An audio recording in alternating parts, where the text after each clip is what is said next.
नमस्कार मित्रों, स्वागत है अश्वनी सेज में। मित्रों, आज चर्चा हाईकोर्ट पश्चिम बंगाल ने बंगाल पुलिस को डायरेक्ट किया कि 4:30 बजे तक शाहजहां शेख को सीआईडी के हैंडओवर किया जाए, लेकिन सीबीआई के हैंडओवर किया जाए। लेकिन सीबीआई को हैंडओवर करने के बजाय पश्चिम बंगाल सरकार सुप्रीम कोर्ट गई। समान प्रक्रिया है, हाईकोर्ट की अपील है। लेकिन मित्रों, एक सवाल उत्पन्न होता है कि वो क्या कारण है कि पश्चिम बंगाल सरकार शाहजहां शेख को बचाना चाहती है। हालांकि पहली बार नहीं है कि किसी अपराधी को लेकर सरकार इतनी ज्यादा संवेदनशील हुई।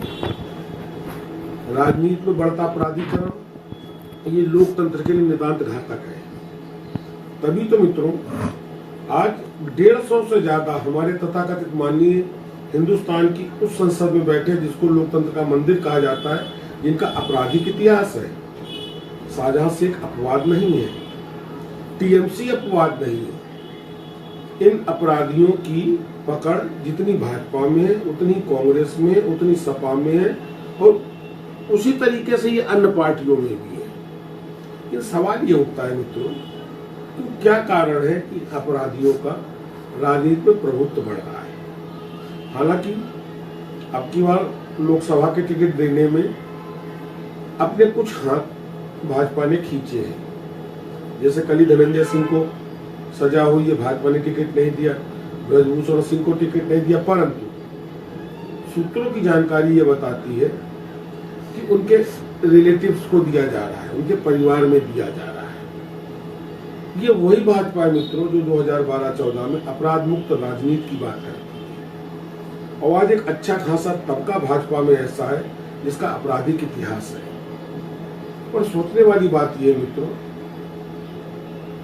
कि संदेश खाली तो एक दिन की घटना नहीं है, तो एक कंटिन्यूटी प्रोसेस था, अनवरत चलने वाला कार्यक्रम 2019-20 से चल रहा था। इसका मतलब बंगाल सरकार को, बंगाल पुलिस को, स्थानीय जिला प्रशासन को इस पूरे घटनाक्रम की अनवरत जानकारी थी। इसके बाद भी शाहजहां शेख का प्रभाव कि उसको लेकर के सरकार इतनी गैर संवेदनशील थी, क्योंकि संदेश खाली में जो हुआ वो बेसिकली हिंदू वर्सेस एक मूवमेंट था। सोचने वाली बात है कि जिस सेक्युलर स्वरूप की बात हिंदुस्तान का संविधान करता है, वहां टीएमसी का ये एंटी हिंदू थॉट ये कहीं ना कहीं गंभीर और चेतावनी आने वाले भविष्य के लिए, क्योंकि इसी तरीके से एंटी हिंदुइज्म थॉट को लेकर के उत्तर प्रदेश में समाजवादी पार्टी है, तो दक्षिण में आईएम है। ये सब अल्पसंख्यकों को खतरे में बताते हैं, और उस खतरे में बताने की आड़ को लेके ये प्रत्यक्ष रूप से हिंदुओं का विरोध करते हैं। क्या यही सेक्युलरिज्म है?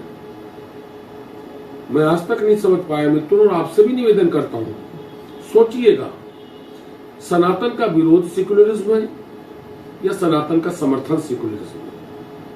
सेक्युलर वो शब्द है जो 42वें संशोधन के साथ संविधान में जबरदस्ती डाला गया था, और इसके पीछे केवल एक मोटिव था कि सेक्युलरिज्म की आड़ से किसी तरह धार्मिक वोट बैंक तैयार किया जाए। इसके पीछे, इस सेक्युलरिज्म के पीछे कांग्रेस की कोई सोच जन कल्याण की नहीं थी, धर्म कल्याण की नहीं थी। इसके पीछे केवल एक सोच थी कि सेक्युलरिज्म की आड़ में किसी तरीके से धार्मिक वोट बैंक बनाया जाए, जातियों का वोट बैंक बनाया जाए। लेकिन दुर्भाग्य है मित्रों कि हिंदुस्तान का चुनाव आयोग, जिसका ये नैतिक कर्तव्य है कि वो देखे कोई भी ऐसी पार्टी पंजीकृत ना हो, देश में राजनीति ना करे जो देश के संविधान की मूल आत्मा के विपरीत कार्यरत हो। अब देखिए, जब कभी कभी नेताओं के स्टेटमेंट आते हैं तो पार्टी ये कह के किनारा कर लेती है, उनका निजी विचार है, इससे पार्टी को कोई सरोकार नहीं। अरे भाई, सरोकार नहीं तो उस नेता को पार्टी से अविलंब क्यों नहीं निकालते? नहीं निकाल सकते, क्योंकि वो नेता इन्हीं का तो एजेंट है। हिंदुस्तान की जनता में क्या समस्या है मित्रों? हम आप इमोशनल फूल हैं, हम लोग भावनात्मक रूप से बहुत जल्दी इन्वॉल्व होते हैं। जब कभी हमारे धर्म की कोई बात आती है, हमारी जात की कोई बात आती है, हम उसमें भावनाओं के साथ जुड़ जाते हैं।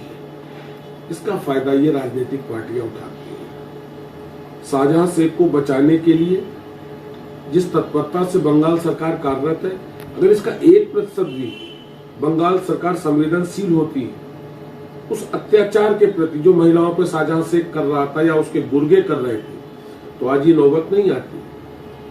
माटी मानुस की बात करने वाली ममता सरकार एक अपराधी को लेकर के इतनी संवेदनशील।